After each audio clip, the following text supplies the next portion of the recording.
Hello and welcome to my channel. I'm Angela Ben and today I'm bringing you another set of Canva Cards Challenge number 11. You can find all of the cutting guides and the card sketches at canvascardchallenges.com. I use the provided cutting guides and the card sketches to cut 6x6 pattern papers from Catherine Puller Designs and create 15 A2 cards. It's so easy to follow the cutting guides and the card sketches. All of the pattern paper sizes as well as the mats are provided to you, and all you have to do is choose the 6 papers. And I choose it from the Catherine Puller's Regatta Gala pattern paper set, and I use the matching stamps as well as the beautiful sailboat layering stamps and the coordinating die sets and create 15 cards. Here are the 6 pattern papers I've chosen, and I've labeled them from A through F so I know which ones to follow the cutting guides. And when I do follow the cutting guides, I cut according to the icon that shows the scissor. That's where I start cutting it, and then I follow the numbers in circles to adhere it to the or to align it to the card sketches and put it accordingly into the 15 numbered poly pockets that I have. So every time I cut it, I will put it into the poly pockets accordingly so I know which of the pattern paper relates to which card sketches. If you're organized this way, it's easier to put your 15 cards together. And I follow this through. I do it for pattern paper A first, and I follow it through to all 6 pattern papers, and complete it by inserting the cut pattern papers according to the sizes in the cutting guides into the respective numbered poly pockets. I really hope you find this helpful because this is an organized way to complete your 15 cards.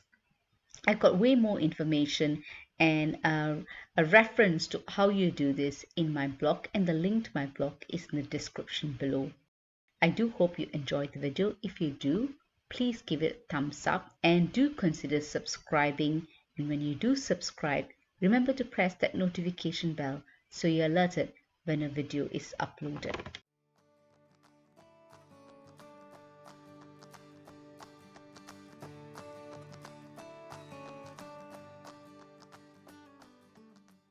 Once I've finished cutting all of the pattern papers and put the respective pieces into the numbered poly pockets, I start looking for the mats. By doing this, I take out the inks that have been recommended on the pattern paper pack itself and start doing some stamping. I start by stamping the layered sailboats. It is numbered 1, 2, 3, and 4 on the stamp set, so it's so easy to follow. You put the provided acetate of the printed sailboats on your cardstock and then layer the first stamp on it. So you're layering it accordingly and start choosing a color from the recommended colors. And there you go. I start with Juniper Mist, and I do stamp it a couple of times to have 2 sets of sailboats at the same time, because I know I'm going to need quite a few of it for 15 cards. So why not do 2 sets at the same time when you're already aligning the stamp? Then I take the second layer, put it on the acetate of the printed sailboats and align it accordingly. Pick it up on my Misty door and stamp the next color, which is Sauna, another recommended color for this pattern paper pack.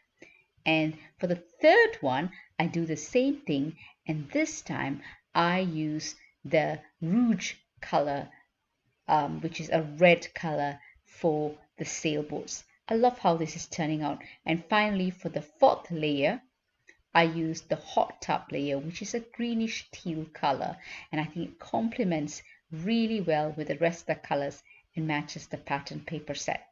And once I've done all of this, twice at least, I use the coordinating die set to cut out these sailboats. They look really, really simple to do and gorgeous. And there I have quite a few embellishments to put onto my cards immediately. It's easy enough to cut this off with the coordinating die set, and it cuts off all 5 images at the same time. And I cut out loads using different combinations of rouge as well as the rose petals. And then I start off with my first card sketch, which I've got all the elements there with the A2 cardstock as well as the mats. And these 2 tags, I use one of the sentiments and stamp it with juniper mist, and because it's a pigment ink, I also layer it with some clear embossing powder. Now for the mats, rather than use different mats, I use different ways to do the mats. Now you can either use the inks by putting it direct to paper, or I use an ink blending tool to apply the color onto the edge of the mat. I prefer doing that for most of my cards because I think it gives a softer look, but it takes a little more time. Now it's easy to see what is the combination from a direct to paper, which is quite stark, as well as ink blending it, as you can see here, which is a softer color. Then I use some double-sided tape and start compiling the cards and start placing the mats onto it.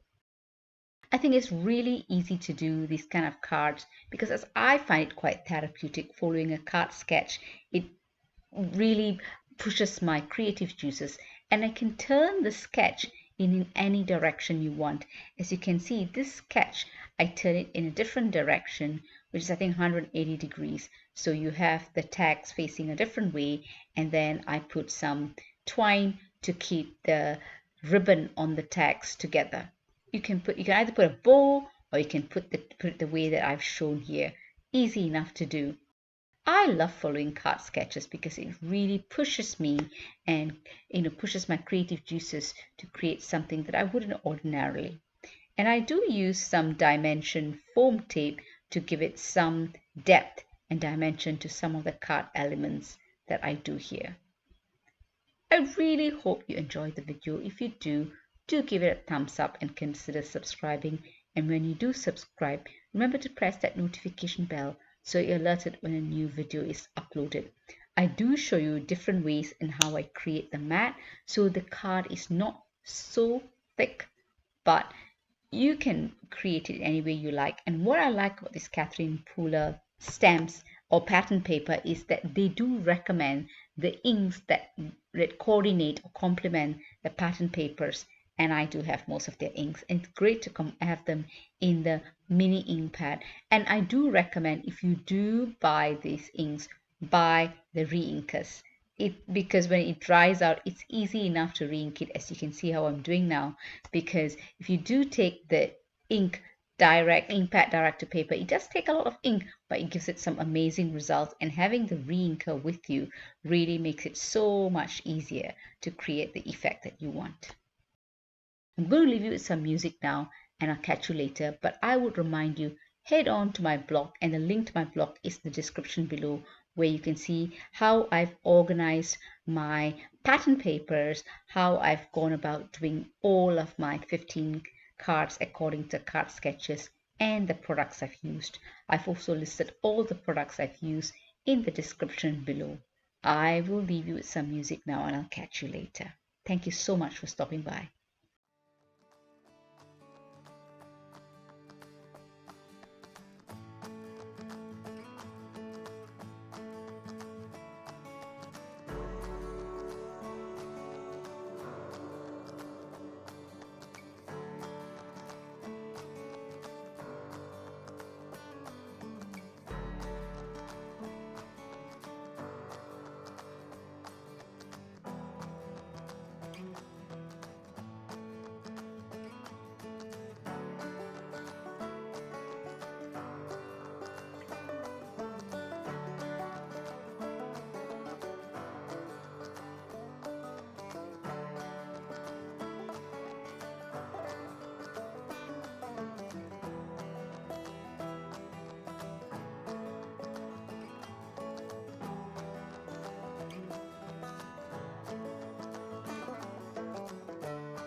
Here's a roundup of all the cards I've created for Kendra Cards Challenge number 11 using Catherine Pooler's Regatta Gala pattern paper as well as a coordinating stamp sets and dies. There is still time to take part in this challenge, Kendra Cards Challenge number 11. It goes on till the 30th of September 2023. You need to put a picture of all 15 cards in the Facebook group below. Link is below in the description to be in a chance to win some amazing prizes from the sponsors of this challenge. There is a challenge every quarter, so every calendar quarter, which you get to partake in. There's 3 chances to take part in. That is one challenge or one submission per quarter of the calendar month to be in a chance to win some fabulous prizes. Do head over to my blog where I've got more information on how to organize your die cuts or your cutting guides into Polly Pockets and how you can create 15 fabulous A2 cards with the card sketches provided, and the card sketches as well as the cutting guides are free and available at kendrascardschallenges.com. The link is in the description below as well. I really hope you enjoyed the video. If you did, please give it a thumbs up and consider subscribing. And when you do subscribe, remember to press the notification bell so you're alerted when a new video is uploaded. Thank you so much for stopping by, and I'll catch you at my next video. Happy crafting and take care. Enjoy.